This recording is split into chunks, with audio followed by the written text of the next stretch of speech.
இந்த கதையில ஒரு ராஜா ஒரு திருடன் இருக்காங்க. ஆனா ரெண்டு பேரும் ராஜா தான். இதுல ராஜா யாரு திருடன் யாருன்னு தெரிஞ்சுக்கணும்னா வீடியோவை ஸ்கிப் பண்ணாம பாருங்க.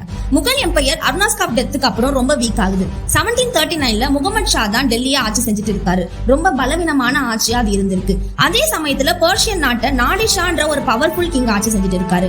நாடிஷா இந்தியால இருக்கிற செல்வத்தினாலையும் சில எல்லை பிரச்சனைனாலையும் படையெடுக்கணும்னு நினைக்கிறாரு.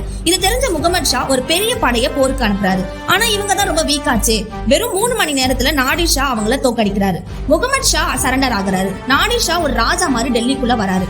ஸ்டார்டிங்ல ரொம்ப அமைதியா டெல்லியில இருக்க செல்வங்களை பார்த்து ரசிச்சுட்டு தான் இருக்காரு. சடனா ஒரு ரூமர் பரவுது, அதாவது நாடிஷா கொல்லப்பட்டாருன்னு. இது தெரிஞ்ச டெல்லி மக்கள் பெர்ஷியன் நாட்டு சோல்ஜர்ஸ் அட்டாக் பண்றாங்க. நாடிஷா தான் சாகவே இல்லையே. இந்த அட்டாக்னால நாடிஷாக்கு ரொம்ப கோவம் வருது. அதனால ஒரு பெரிய படுகொலை உத்தரவு கொடுக்கறாரு. அதுல டெல்லியில இருக்கிற 30,000 பேர் ஒரே நாள்ல சாகுறாங்க. மார்ச் 22, 1739 அப்போ டெல்லியில இருக்கிற தங்கம் வைரம்னு எல்லாத்தையும் எடுக்கிறாரு. இதுல ரொம்ப முக்கியம் என்னன்னா வேர்ல்டு ஃபேமஸ் டைமண்ட் கொகினூர் டைமண்ட் நம்ம இந்தியால தான் இருந்திருக்கு. அதையும் திருடுறாரு. பீகாக் த்ரோனையும் திருடிட்டு டெல்லியை விட்டு போறாரு.